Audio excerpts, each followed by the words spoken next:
என் அன்பான செந்தமிழ் வணக்கங்கள். தாய்மையை கொண்டாடும் உன்னத விழாவான சீமந்தம் மற்றும் வளைகாப்பு நிகழ்வினை குறித்து நான் சங்கவி சரவணன் உங்களிடம் பேச வந்துள்ளேன்.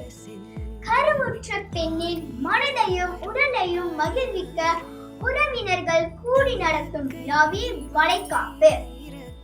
கர்ப்ப காலத்தில் பெண்களுக்கு ஏற்படும் மன உளைச்சலை போக்க அவர்களுக்கு பிடித்தமான அறுசுவை உணவுகளை சமைத்து பரிமாறுவார்கள். கர்ப்பிணி பெண்களின் இரு கைகளிலும் வண்ணமையான கண்ணாடி வளையல்களை அணிவிப்பார்கள். அந்த வளையல்களின் மெல்லிய ஓசை தாயின் வயிற்றில் உள்ள குழந்தைக்கு மூளை வளர்ச்சிக்கும் செவித்திறனுக்கும் உதவுகிறது என்று அறிவியல் பூர்வமாக நிரூபிக்கப்பட்டுள்ளது. பெண்ணை ஒரு தெய்வமாக பாவித்து அவளுக்கு பிறக்க போகும் குழந்தைக்கும் பாதுகாப்பளிக்கும் விழா இது.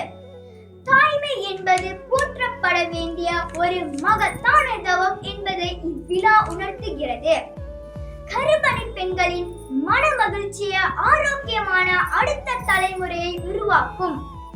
பெண்ணை போற்றி பாதுகாப்பதே சிறந்த சமூகம் என்பதை கூறி விடைபெறுகிறேன். நன்றி, வணக்கம்.